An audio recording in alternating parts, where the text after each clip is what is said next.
On va tourner sans plus tarder ensemble, si vous le voulez bien, dans le premier épître de Jean. Donc, vous savez, Jean a écrit l'évangile de Jean, il a écrit l'Apocalypse, il a écrit 3 lettres, 1, 2, 3, Jean. Et j'aimerais un petit peu vous mettre dans le contexte ce soir. Le titre de mon message est celui-ci, ne peut pas être plus simple, aimons-nous les uns les autres. Amen. J'espère que si vous n'êtes pas d'accord, on a un gros problème. Vous pouvez même vous tourner à la personne à côté de vous et lui dire « Amen, je veux t'aimer mon frère, ma soeur, avec la grâce de Dieu. » Et vous pouvez même vous tourner vers l'autre personne et vous dire « Tu n'as pas le choix, tu es obligé de m'aimer. » C'est un commandement de Dieu. Amen. On va tenter, si vous le voulez bien, de survoler cet épître. On ne peut pas tout voir parce qu'il est tellement riche. Et en l'étudiant, on peut vraiment se laisser tenter d'aller vers de longues parenthèses. Mais j'aimerais garder ce fil conducteur. Aimons-nous les uns les autres. C'est un homme très âgé qui écrit ici. On sait que Jean, on a quelques écrits. Hein. Vous savez, le seul historien officiel qui nous donne de l'information sur les 3 premiers siècles après Jésus-Christ, c'est Eusèbe de Césarée, qui était près de l'empereur Constantin à Rome et qui a écrit des écrits officiels. Donc, c'est le seul historien officiel. Mais maintenant, on a aussi ce qu'on appelle les pères de l'Église. Hein. C'était la génération des pasteurs ou des responsables d'Église juste après les apôtres. Et il y a un homme qui s'appelle Irénée, qui était responsable d'Église, aussi un autre, Clément, qui ont écrit sur Jean, qui ont côtoyé l'apôtre Jean. Et on sait forcément à travers leurs écrits, à travers quelques données historiques, et maintenant, comprenez quelque chose, quand on étudie l'histoire, un historien va toujours bien vous expliquer qu'il y a toujours une marge d'erreur. Hein. Donc, je ne peux pas affirmer que c'est extrêmement vrai ce que je dis, mais beaucoup d'éléments historiques nous font croire que cette lettre, le premier épître de Jean, aurait été écrit après l'Apocalypse. Beaucoup d'éléments, parce que l'empereur romain est décédé, et puis lorsqu'il est décédé, Jean a été relâché de l'île Patmos, donc on sait qu'il a eu la vision de l'Apocalypse sur l'île de Patmos, et il va aller à Éphèse, il va se poser à l'église d'Éphèse, et on sait par des écrits historiques qu'il est très occupé, il est très âgé, il est vieux, il est fatigué, mais il donne toute son énergie à former des pasteurs, former des responsables d'église, visiter des petites églises un peu autour d'Éphèse, tout ça, et travailler là-bas pour le Seigneur. Et Jean arrive dans un contexte qu'il connaît déjà, parce qu'avant d'aller sur Patmos, c'était déjà le cas, même en 65 après Jésus-Christ, quand Paul va aller sur Rome. Quand Paul, on l'a vu ensemble il y a un certain temps, quand on a fait une série sur l'Épître aux Romains, si vous étiez des nôtres, quand Paul écrit aux Romains, il n'a pas encore été à Rome, mais il sait qu'il y a déjà des divisions entre les églises à Rome. Il sait qu'il y a des églises de Romains et des églises de Juifs, et ils ne se mélangent pas, ils ne vont même pas à l'église ensemble. Il y a déjà une sorte de racisme qui s'installe, et c'est impressionnant. Et Paul veut toucher à ces choses-là. Et là, on arrive, Jean est maintenant ici le dernier apôtre vivant. Tous sont partis avec le Seigneur. Il est le dernier des apôtres. Et on sait aussi par certains écrits historiques que déjà il y a des fausses doctrines qui circulent partout. Dès le 1er siècle après Jésus-Christ, on a des preuves. Dès le 1er siècle après Jésus-Christ, on avait commencé à dire aux chrétiens comment prier.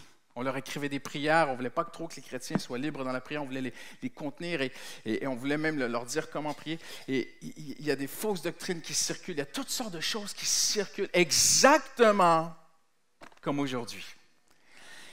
Et Jean arrive il écrit cet épître pour déjà tracer une ligne entre le vrai chrétien et le faux chrétien, parce qu'il y a déjà des faux chrétiens à l'époque, il y a des gens qui se disent chrétiens, qui ne le sont pas, tout ça. Et on ne va pas trop rentrer là-dedans. Et Jean écrit cet épître pour dire, voilà, celui qui est né de Dieu ne pêche pas. Ce n'est pas qu'il ne chute jamais, mais sa vie est différente. Il vit différemment, il cherche la sainteté. Il vit sa vie, sa foi différemment. Et il écrit cet épître de Jean. Il y a quelque chose qui est très, très interpellant, c'est que le centre de toute la thématique, c'est revenez à la simplicité de l'Évangile. Jésus avait dit avant de partir, le premier commandement, si tu aimeras le Seigneur ton Dieu de tout ton cœur, et ton prochain comme toi-même. Et Jean était là quand Jésus a eu son dernier entretien avec ses disciples, qui leur a parlé de l'amour, qui leur a dit « Demeurez dans mon amour, restez dans mon amour ». Et puis il leur dit « Aimez-vous les uns les autres ». Et Jean va reprendre ces paroles et à plusieurs reprises, à travers sa lettre, il garde le cap, il touche à différents sujets, mais il garde le cap, l'amour. Aimez-vous les uns les autres. J'aimerais qu'on puisse regarder ces choses-là ensemble ce soir. Et ce qui est très, très touchant, c'est que un des pères de l'Église raconte une histoire extraordinaire, qui est une histoire vraie. Elle n'est pas dans la Bible, mais on sait que c'est un récit historique, qu'à un moment donné, Jean est venu vers un pasteur qui n'était pas pasteur d'Éphèse, mais d'une petite ville à côté d'Éphèse, dont nous n'avons pas le nom, mais qui était juste à côté. Et en face de cette ville, il y avait une montagne. Et souvenez-vous de la montagne, parce qu'elle revient à la fin. Et Jean vient voir ce pasteur et lui dit, il lui présente un jeune homme qu'il a gagné à Christ. Il lui dit, c'est mon fils spirituel. Il dit, moi, je vais partir, je dois aller dans d'autres villes, d'autres églises, et je te confie ce jeune homme, prends soin de lui, veille sur lui. Il lui dit ceci, c'est un dépôt que Christ et moi, nous te confions. Nous te confions ce dépôt, ce jeune homme, prends soin de ce jeune homme. Et longtemps plus tard, on croit des années, Jean revient, quelques années, parce qu'il va quand même décéder quelques années plus tard, il revient et il est devant toute l'Église et il dit au responsable de l'Église, il dit, « Où est le dépôt que je t'ai confié? » Et le pasteur ne comprend pas, il dit, « Mais tu ne m'as pas donné d'argent, je n'ai pas de cagnotte. » Et il est mal à l'aise devant toute l'Église, il dit, « Je suis un homme intègre. » Non, je te parle de ce jeune homme. Christ et moi, nous t'avons fait un dépôt, un trésor, on t'a confié un trésor. Où est ce jeune homme? Et le pasteur se met à pleurer, puis lui dit, il s'est éloigné de Dieu.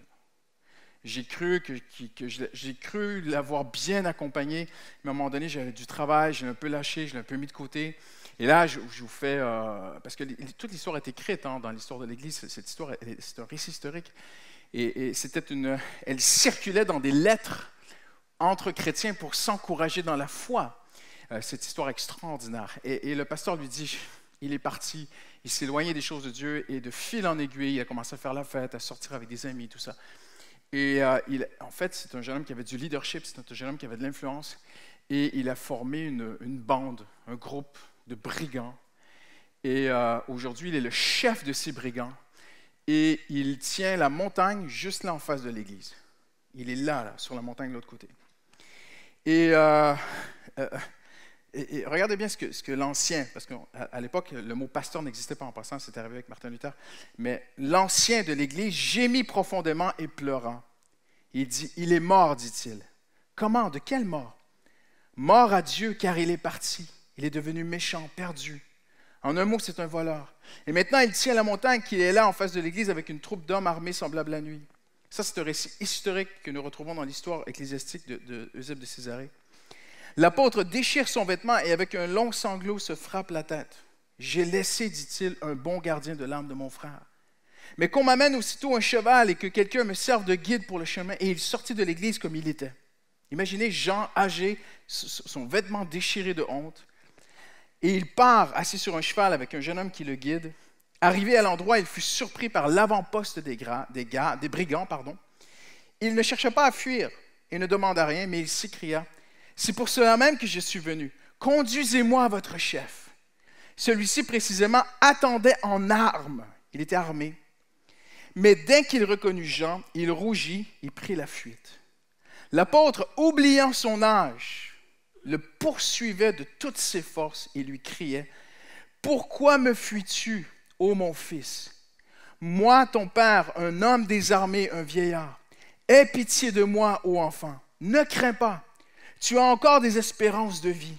Je donnerai pour toi ma parole au Christ. S'il le fallait, je mourrais volontiers pour toi comme le Sauveur l'a fait pour nous. Je donnerai ma vie à la place de la tienne. Arrête-toi, aie confiance, c'est le Christ qui m'envoie. » Le jeune homme obéit et s'arrête. Il baisse la tête, puis jette ses armes. Enfin, se met à trembler. On dit que les brigands parfois avaient 2 épées comme ça ici. Il jette ses armes, se met à trembler en versant des larmes abondantes. J'aimerais vous dire, les larmes de Jean ont désarmé ce jeune homme.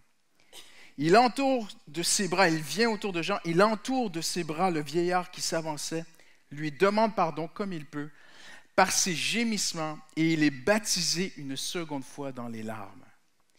Il prie, il tombe à genoux. Jean le conduit ensuite à l'église, intercède pour lui dans de longues prières, offre avec lui des jeûnes prolongés et enchante son esprit par le charme varié de ses discours. On dit que les gens aimaient beaucoup entendre les enseignements de Jean. Ça devait être extraordinaire d'écouter Jean parler de quand il était avec Jésus-Christ. Et ce jeune homme-là vient, il entend ses discours, offrant un grand exemple de véritable, et regardez bien ce qu'il dit ici, Eusèbe de Césarée, il offre ici un grand exemple de véritable repentir et une éclatante preuve de renaissance, un trophée de résurrection visible. L'homme qui a écrit ici, ça c'est de l'histoire. Ça, c'est plus que de l'histoire, c'est la parole de Dieu inspirée. Et quand Jean écrit cette première lettre, j'aimerais vous dire, il y a toute une vie qui est derrière. S'il leur dit « aimez-vous les uns les autres », c'est parce que lui-même l'a vécu. C'est parce que lui-même vivait pour aimer les gens autour de lui. Et Jean va écrire, et il voit que déjà dans les églises, certains commencent à se titiller. Il y a des petites guéguerres dans l'Église sur des convictions religieuses de ceci, de cela. Je ne dis pas qu'il faut négliger les doctrines fondamentales qui sont très importantes, mais il y a des chrétiens qui commencent à se picorer sur certaines choses. Qu'est-ce qu'on fait? Et Jean arrive et dit, attendez, il faut revenir à l'essentiel. Il va parler de l'amour, de cette importance de s'aimer les uns les autres. Si vous le voulez bien, on va le prendre au chapitre 4, au verset 7. Donc, imaginez Jean, très âgé, dans ce contexte, le dernier apôtre vivant. Imaginez aussi, vous êtes déjà tous dans la Bible, mais regardez-moi un instant, moi j'aime beaucoup me mettre dans le contexte. Imaginez Jean, il a toute l'Apocalypse dans l'esprit, là. Il revient de l'île Patmos, il a vu la fin des temps. Christ lui-même s'est manifesté une autre fois, lui. Il va le toucher, il va vivre, il va parler même, il va introduire cette lettre en parlant de... Il va comparer Jésus, il va même, personnifier la vie éternelle en Jésus-Christ. Dans l'introduction, dans les premiers versets, il présente Jésus comme la vie éternelle personnifiée. Vous pourrez le lire, on ne va pas le lire ce soir. Et sa lettre, elle est tellement riche, mais elle garde toujours un fil conducteur. Il faut s'aimer les uns les autres. Il faut s'aimer les uns les autres. Il arrive au chapitre 4, au verset 7, et il dit ceci, « Bien-aimés, aimons-nous les uns les autres. » Est-ce qu'on peut dire ensemble ce soir? « Aimons-nous les uns les autres. Car l'amour vient de Dieu. Et toute personne qui aime est née de Dieu. » Hallelujah. Et connaît Dieu. Celui qui n'aime pas n'a pas connu Dieu. Car Dieu est amour. Là, pourquoi? Nous, ça peut paraître simple, mais c'est complexe. Parce qu'il y a un contexte ici où il y a des gens qui sont dans l'Église, mais qui ne sont pas chrétiens. Il y a des gens qui vivent dans le péché, des gens qui font n'importe quoi de leur vie. Il y a des gens qui disent, moi, je suis chrétien, mais c'est comme ci, c'est comme ça. Et à un moment donné, Paul doit trancher les choses. Il y a même une doctrine qui commence à circuler que Jésus n'avait pas un corps d'homme, que Jésus était une sorte d'ange sur terre et qu'il n'avait pas vraiment eu un corps humain. Et il y a toutes sortes de fausses doctrines qui commencent à circuler. Et là, Jean doit quand même recadrer les choses. Il recadre, il dit non, Jésus-Christ, c'est comme ceci, c'est comme cela, voyez-vous. Mais il garde ce fil conducteur. Attention. Aimons-nous les uns les autres. Et j'aimerais vous montrer quelques vérités que j'ai vues dans ces textes. Premièrement, c'est une marque d'authenticité. Au chapitre 1, au verset 7, il dit ceci, « Si nous marchons dans la lumière comme il est lui-même dans la lumière, nous sommes en communion les uns avec les autres. » En d'autres mots, le signe d'authenticité du chrétien, c'est qu'il est dans la lumière, c'est qu'il aime ses frères et sœurs. Et j'aimerais vous dire ceci. Nos frères et sœurs, on est différents. On vient de cultures différentes. On a des personnalités différentes. Parfois, on a des avis différents. Parfois, on a des vêtements, tendances, modes différents. Parfois, on a des façons de prier différentes. Parfois, on a des budgets différents. Parfois, on a une marche avec Dieu qui n'est pas la même. Il y en a que ça fait 20 ans qu'ils sont chrétiens, il y en a que ça fait 20 minutes qu'ils sont chrétiens. Comprenez-vous? Et tout ce beau monde, le Seigneur dit, aimez-vous les uns les autres. Et l'amour, ce n'est pas toujours d'aller chez le vous et puis toucher ce qu'on n'est pas d'accord. L'amour, parfois, reste silencieux. Voyez-vous? Et il dit, l'amour, cet amour, si nous marchons dans la lumière, on va s'aimer les uns les autres. Parce que lui est lumière. Je m'explique ce soir. Si tu veux savoir une marque que Christ vraiment vit en toi, le Seigneur va toujours te travailler à te rapprocher des gens. Jamais le Seigneur travaille à nous isoler. Jamais le Seigneur travaille à isoler quelqu'un. On dit que quand le lion attrape une proie, la première chose qu'il fait, il ne la mange pas tout de suite. Il l'isole. Le diable veut t'isoler. Le diable veut que parfois, à travers les blessures qu'on peut avoir vécues, la vie, tout ça, on se fait une coquille, certains se font des forteresses et s'isolent. Et l'ennemi veut t'isoler pour te détruire. Le Seigneur veut te rapprocher du corps de Christ. Le Seigneur travaille toujours à nous rapprocher parce qu'il dit, il est lumière, nous sommes lumière. Si, comme lui est lumière, si nous sommes aussi dans la lumière, eh bien, aimons-nous les uns les autres. Donc, une des preuves qu'on est des enfants de Dieu, une des preuves que Christ vit en toi, parce que parfois, il y a des gens, est-ce que vraiment Jésus vit en moi? Il y a quelque chose qui est extraordinaire. Moi, j'ai vu des gens durs, insensibles, qui avaient rempli de jugement vers les autres, et quand Jésus est venu dans leur vie, il y a comme une grâce qui vient, comme une miséricorde qui vient, et un rapprochement qui se fait envers les autres. Amen. Dieu va toujours te travailler à te rapprocher, à faire grâce, à passer par-dessus des choses et même à refaire confiance petit à petit. Maintenant, je comprends qu'il faut faire attention. On ne peut pas révéler toutes nos vies, nos secrets, les choses les plus profondes qu'on a vécues comme ça envers n'importe qui qu'on ne connaît pas trop. Mais il y a quand même un rapprochement. C'est une marque d'authenticité. Le vrai chrétien, j'ai envie d'être avec Léandro, j'ai envie de le prendre dans mes bras, tiens, tu vois. Mais t'inquiète, je ne le ferai pas. Et on peut avoir des personnalités très différentes. Léandro, c'est un latino. Et moi, je suis un anglo. Et les anglos, on est un peu plus stoïques, un peu plus parfois froid, réservé. Et les latinos, c'est amigo, hein? Mais voilà, Dieu peut prendre deux gars d'arrière-plan complètement différents et les rapprocher. Amen? Et faire qu'on s'aime.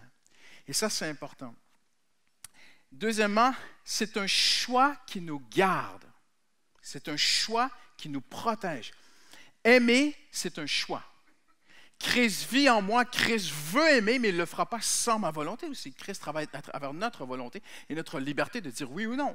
Et il y a des chrétiens, parfois, à travers les blessures, les choses qu'ils ont vécues dans leur vie, vraiment, Jésus vit en eux, mais Jésus voudrait vivre et aimer à travers eux et accepter et s'ouvrir, mais ils ont tellement vécu des choses difficiles parfois qu'ils restent fermés. Et le Seigneur veut désamorcer ces choses. Mais ça reste quand même aussi un choix personnel. 1 Jean 2,10. Celui qui aime son frère demeure dans la lumière et aucune occasion de chute n'est en lui. De quoi est-ce qu'il parle? Il ne dit pas exactement de quelle occasion de chute il est question ici, mais il y a une occasion de chute que l'on peut vraiment voir ce soir, c'est les préjugés, les jugements. Je peux regarder Michel ce soir et je peux avoir des mauvaises pensées sur elle. Dire, oh, Michel, elle est orgueilleuse. Je la regarde comme ça, elle a vraiment fait, avec ta vue, c'est que son écharpe et tout, là. Elle se la pète et tout. Et puis, elle vient s'asseoir au deuxième rang. Tu vois, elle veut que tout le monde la regarde. Elle veut faire la spirituelle. Je ne sais pas, vous savez, il y a des gens qui pensent comme ça. Hein?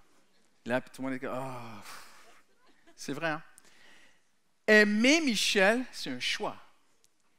Et la Bible dit, l'amour ne soupçonne pas le mal. Et il y a une traduction qui dit, l'amour ne prête pas de mauvaises intentions.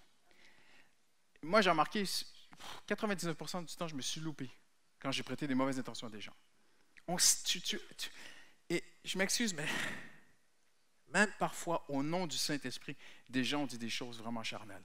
Ah, le Saint-Esprit m'a montré que tu es comme ça. Non, attention. L'amour ne soupçonne. Je ne peux pas concevoir comment le Saint-Esprit pourrait te donner une pensée qui causerait de l'amertume envers quelqu'un. Si le Saint-Esprit te montre quelque chose qui ne va pas dans la vie de ton frère, il va toujours te le montrer avec compassion, avec amour, sans jugement. Voyez-vous? Attention, il y a un serpent aussi. Hein? Et ça, c'est tellement important. Celui qui aime son frère, donc celui qui aime son frère, il n'a pas d'occasion de chute. Si tu choisis, c'est un choix d'aimer. Si tu choisis d'aimer, tu protèges ton cœur de toute occasion de chute, toute occasion de préjugés, de jugement envers les gens autour de toi. Je continue. Mais ça implique un renoncement. Aussi parce que vraiment aimer, ça implique un renoncement. Voici 1 Jean 3,16. Voici comment nous avons connu l'amour de Dieu. Christ a donné sa vie pour nous. Nous aussi, nous devons donner notre vie pour les frères et sœurs. Aïe! Jusqu'à date, ça allait. Mais là, ça veut dire qu'il faut que je donne ma vie pour mes frères et sœurs. Et voyez-vous, il y a un certain renoncement. De toute façon, quand on aime, on ne compte pas. Hein? Et quand le vrai amour de Christ vit en nous, il y a un renoncement. Tu vas renoncer à quelque chose. Tu ne vas pas gérer ton temps de la même façon. Tu vas penser à quelqu'un. Vous savez, dans les transports, on est tous dans les transports presque ici. J'aime bien parfois regarder ce que les gens regardent sur leur téléphone à côté de moi dans les transports. Et parfois, je fais comme ça, je regarde. Ils sont tous en train de... La semaine dernière, je regardais, il y avait une femme. Bon, elle ne peut pas savoir que je parle d'elle parce qu'on sait... Voilà. Elle regardait sa copine sur Instagram qui s'était acheté je ne sais pas quoi et qui se posait avec les vêtements qu'elle s'était... Clac, clac, clac, clac. Et tu avais l'autre qui... Puis elle lui envoyait des commentaires. Puis là, je disais, OK, ouais. Puis après, un autre. Et après, il y avait un jeune homme qui regardait des baskets. Des baskets en 3D hein, qui tournaient. Puis là, il avec son doigt. Puis là, je voyais qu'il sous-entendu qu'il voulait s'acheter des baskets. Puis je me suis mis à rêver. Est-ce que ce ne serait pas beau que les enfants de Dieu, dans les transports, au lieu de regarder des baskets, si vous regardez des baskets, Dieu vous bénisse, c'est peut-être que vous avez besoin de baskets, il n'y a pas de problème.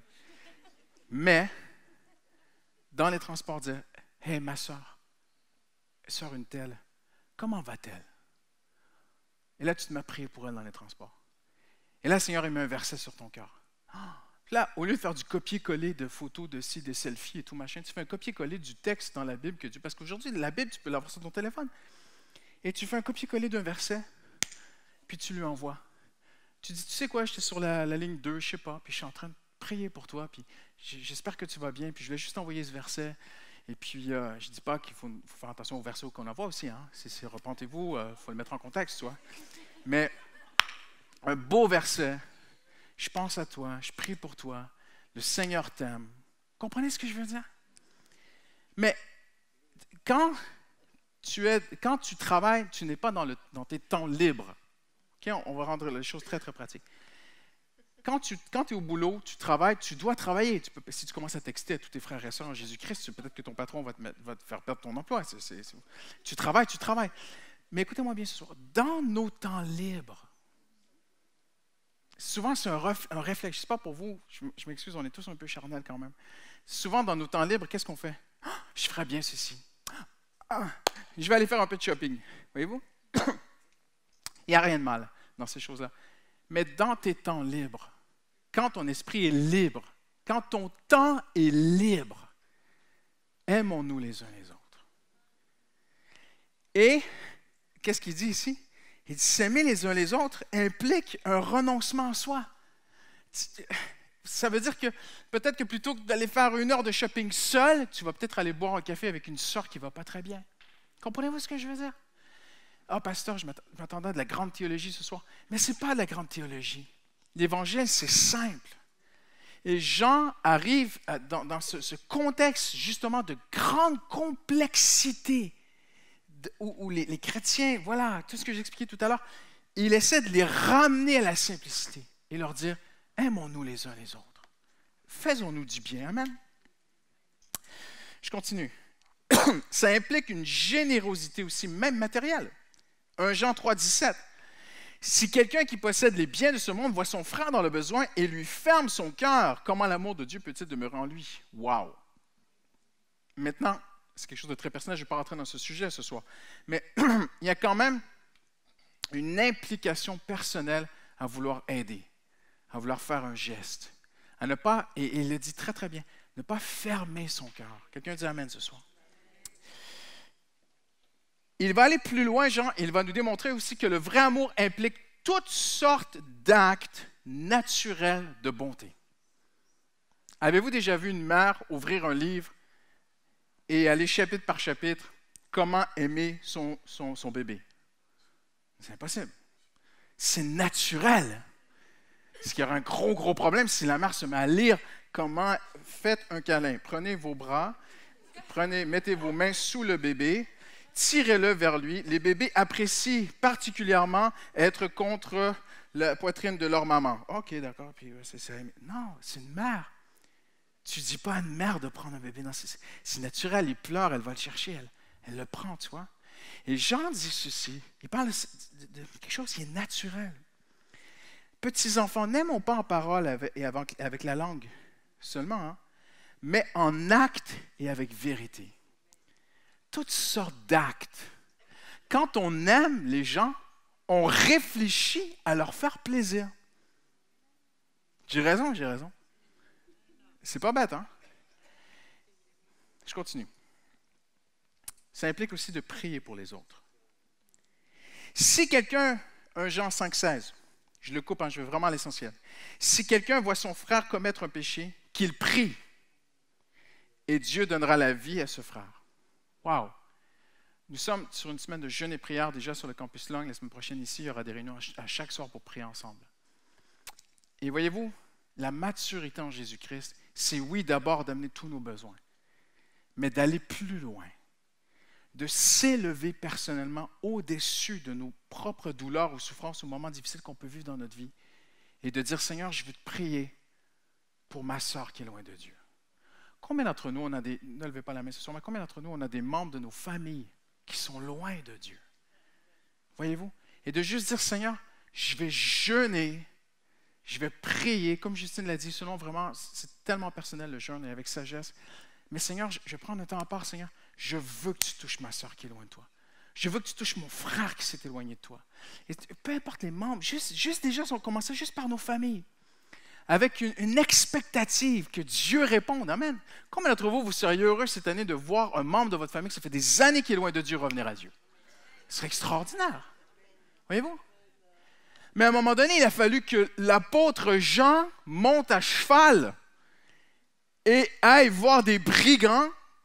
Et alors qu'on dit qu'il avait plus de 90 ans, imaginez M. Boulayon se mettre à courir sur la rue de la Roquette après un gangster. C'est exactement ce qui s'est passé. Il court un peu, mais tant mieux. Hein? C'est bien. Amen. Mais c'est ça l'amour.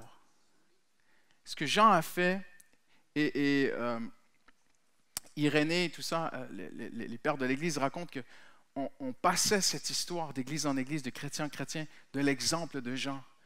Comment cet homme a pu avoir une influence sur beaucoup d'églises dans sa génération, mais en même temps, se soucier d'une âme. Amen. Une âme à la fois. Et de prier pour eux. Je continue, on va terminer bientôt, je ne vais pas être très long ce soir.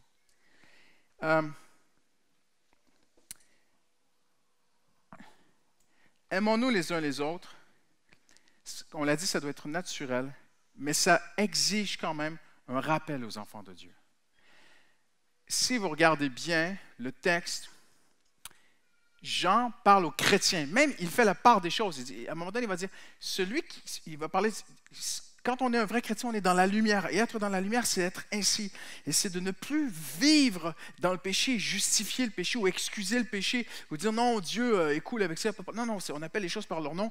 Et je veux vivre, maintenant je marchais avec Dieu et j'incline mon cœur vers la sainteté. Il va parler de sainteté, il va parler de c'est quoi un vrai chrétien, voyez-vous? Et donc, on voit vraiment qu'il écrit à des chrétiens, mais c'est à des chrétiens qui ont déjà Christ en eux, qui leur rappellent quand même de ne pas oublier de s'aimer les uns les autres. Parce qu'il y a tellement on peut tellement vite dévier, amen, vers toutes sortes de choses autour de nous, et ça implique un rappel.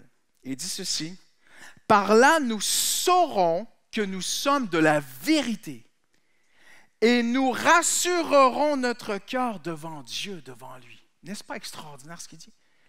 Mon cœur est rassuré devant Dieu quand je m'inquiète de mes frères et sœurs. Paul dira même, j'ai le souci de toutes les églises. Vous dites, mais pasteur, tu as dit qu'il faut... Paul dit, ne vous inquiétez de rien, il faut vivre sans souci, sans inquiétude. Il y a des mauvais soucis et il y a des bons soucis. Les mauvais soucis, c'est de donner tous nos soucis à Dieu, puis après continuer à s'en inquiéter. Les bons soucis, c'est que j'ai donné ma vie à Dieu, j'ai donné tous mes besoins à Dieu, je me confie en Dieu pour tous mes besoins régulièrement, mais après, j'abandonne vraiment au pied de Jésus ma vie et je me soucie des gens qui m'entourent. Je m'inquiète d'eux. Et là, Jean dit vraiment ceci. Il dit que lorsque nous vivons ainsi, nous rassurerons notre cœur devant Dieu. En d'autres mots, tu as trouvé la faveur de Dieu. Et même à un moment donné, il va dire, ainsi vous êtes parfaits. Et le mot en grec, c'est complet. N'oubliez pas que Jésus a dit que tu as accompli toute la loi. Si tu aimes Dieu et ton prochain comme toi-même, c'est extraordinaire. Et j'aimerais vous dire ceci. Si nos cœurs sont rassurés devant Dieu, d'être en paix avec Dieu, d'être agréables à Dieu, n'est-ce pas merveilleux de savoir qu'en retour aussi, Dieu prendra soin de tous tes besoins? Que pendant que tu aides, Dieu t'aide. Pendant que tu te soucies, Dieu se soucie de toi. Pendant que tu donnes, tu vas recevoir. Attention, il y en a qui donnent pour recevoir. Non, non, non, non. On donne par amour. Mais Dieu, comprenez-vous ce que je veux dire? Dieu prend soin de ses enfants en retour. Et Jean dit ici, ça rassurera notre cœur devant Dieu. Amen. Je termine, je vais inviter Pierre à s'approcher. C'est pour tous les chrétiens. Vous avez peu de temps, c'est quand même pour vous. Peut-être que tu es toi-même souffrant, mais même dans les moments difficiles, parce que Jean dira sur l'île de Patmos, quand il écrit l'Apocalypse, il dit, moi je vous écris, moi qui est participant avec vous de la persécution. Donc Jean aussi était persécuté. Jean aussi avait des moments difficiles dans sa vie. Mais même à travers ces moments difficiles, aimons-nous les uns les autres. Amen. Vous savez, quand j'étais jeune, moi je ne me considère pas âgé, mais quand j'étais adolescent, j'ai donné mon cœur à Jésus. Et j'ai pris une décision de quitter toutes les mauvaises fréquentations au lycée. Alors, je me suis retrouvé complètement seul. J'avais besoin d'amis. Et mon père m'a donné un conseil qui m'a resté toute ma vie. Il m'a dit, Christian, la clé, c'est de ne pas chercher à avoir des amis, mais chercher à être un ami. Attention, c'est fin devant Dieu et Dieu voit les cœurs. Et j'avais perdu mes amis, je voulais des amis, j'étais seul et mon père m'avait dit ceci, Christian, la clé de la vie chrétienne, c'est de ne pas chercher à avoir des amis, mais cherche à être un ami. Et je peux vous dire, c'est la plus belle vie. Chercher à avoir un ami, c'est un petit peu d'être centré sur moi. Mais trouver d'abord mon bonheur en Christ personnellement, parce qu'il débute l'épître, le premier chapitre, il dit, nous sommes en communion avec le Père et le Fils, et après on est en communion avec vous. Donc ton bonheur, tu trouves, moi mon bonheur, je ne peux pas le trouver en Léandro, ni dans mon épouse. Mon bonheur, il est en Christ. Et après, je ne cherche pas à avoir des amis, mais à être un ami. Amen. Et peu importe votre situation ce soir, peu importe ce que vous pouvez traverser personnellement, placez-vous devant Dieu et dites à Dieu, Seigneur, je veux être un ami pour quelqu'un. C'est une façon différente de prier. Plutôt que de dire, Seigneur, j'ai besoin d'amis, Seigneur, je suis seul. Et pourquoi je dis ça ce soir? Parce que j'en parlais avec mon épouse et j'en parlais avec un pasteur la semaine dernière. Dans la dernière semaine, on en a même parlé ensemble, dans la dernière semaine, c'est incroyable, les témoignages de gens en une semaine, des gens avec qui j'ai parlé, échangé, qui m'ont partagé vivre sur Paris une profonde et très difficile et souffrante solitude. Et sans aller dans les détails, mais quelqu'un est venu vers moi à République dimanche et il m'a dit, Pasteur Christian, est-ce qu'on peut prier tous ensemble? Et puis j'ai dit oui, et puis il m'a dit, je ne sais pas ce qui m'arrive, je suis même allé aux urgences. Je dis, ça va, vous êtes malade et tout. Non, non, mais j'ai tellement mal à l'intérieur. Je dis, mais parlez-moi, expliquez-moi. Et au final, vous savez, c'était de la solitude. Tout simplement de la solitude. La famille a quitté la région parisienne, la famille est retournée dans son pays. Et ce jeune homme s'est retrouvé seul. Et j'aimerais te dire ceci ce soir. La grande clé pour ouvrir le cadenas de la solitude, c'est de ne pas chercher à avoir un ami, mais chercher à être un ami pour quelqu'un. Amen. Je termine avec ceci. On va prier ensemble. Jean dit, c'est exactement le contexte. Personne n'a jamais vu Dieu. Et regardez ce qu'il dit après. Personne n'a jamais vu Dieu. C'est vrai, personne n'a jamais vu Dieu. Si nous nous aimons les uns les autres, Dieu demeure en nous et son amour est parfait en nous. Wow! Je répète. Personne n'a jamais vu Dieu, mais si nous nous aimons les uns les autres, qu'est-ce qu'il veut dire, Jean? C'est simple. Personne n'a jamais vu Dieu dans ce monde. Mais si nous nous aimons les uns les autres, on verra Dieu à travers toi. Franchement, ta voisine est malade, va l'aider. Fais-lui une tarte. Anything. Juste faire du bien à quelqu'un. Oh là là, pasteur, tu ne connais pas ma voisine. Hein? La tarte, je vais me la prendre. Hein? Autre chose, peu importe. Comprenez ce que je veux dire? Mais pasteur, je suis moi-même tellement en souffrance. Lui, c'est un homme qui a souffert. Vraiment. Et il dit, aimons-nous les uns les autres. Amen. Personne n'a jamais vu Dieu. Mais on peut voir Dieu à travers toi. Une chrétienne, dimanche, me disait, pasteur, mon patron est venu me voir dernièrement, puis il m'a dit, parce qu'ils sont dans un groupe, ils font de l'administration, c'est un peu complexe, leur travail, elle m'expliquait. Et il m'a dit, je suis chrétienne, ils savent que je suis chrétienne. Et mon patron m'a dit, un jour, je vais percer ton mystère. Il a dit, de quoi vous parlez, patron? Il dit, toi, tu n'es pas comme nous. Parce qu'elle est chrétienne. Voyez-vous? Et il le sait qu'elle est chrétienne. Mais il lutte avec ça. Et puis, même, il attrape des choses aux infos. Il vient lui balancer parfois même des insultes sur les évangéliques. Elle est persécutée. C'est pas facile pour elle, ce qu'elle me racontait. Mais il y a une chose. C'est qu'elle a un témoignage d'amour à son travail. Personne n'a jamais vu Dieu, mais son patron est en train d'un petit peu comprendre, un petit peu quand même, qui est Dieu à travers elle. Amen. Personne n'a jamais vu Dieu. Le seul espoir qui est mentionné ici, c'est aimons-nous les uns les autres. Personne n'a jamais vu Dieu. Mais si nous nous aimons les uns les autres, Dieu demeure en nous et son amour est parfait en nous. N'est-ce pas extraordinaire? Alléluia. J'aimerais vous dire ceci. Le plus cher désir de Dieu, c'est que quelque chose de naturel prenne place dans nos vies. Je bénis Dieu pour tous les programmes qu'il a à l'Église, tous les services, coups de pouce. C'est extraordinaire de voir... Ils ont fait 1600 nems pour les vendre, pour lever de l'argent, pour aider les pauvres. Tout ça, c'est merveilleux, c'est super beau. Jacques, tout ce qui est fait. Parfois, l'Église doit faire des programmes et tout ça. Et c'est bien, dans toutes sortes de domaines. Mais quand Christ vit en nous, c'est plus qu'un programme. C'est plus qu'un département de l'Église. C'est plus qu'un projet. Voyez-vous, on ne va pas lancer de projet à l'Église. Aimons-nous les uns les autres. Ça devrait juste se faire. De s'aimer les uns les autres. Amen. Naturel. On va se lever ensemble en terminant si vous le voulez bien. Alléluia.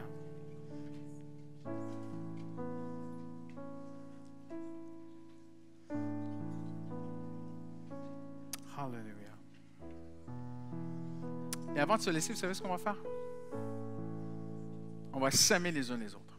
Et vous dire, oh, qu'est-ce qu'il va nous demander? Ne vous inquiétez pas.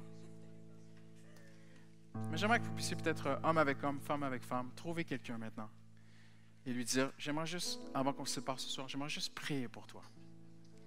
Juste une dernière fois, prier pour toi. Que le Seigneur te touche, que le Seigneur te bénisse, que le Seigneur t'accompagne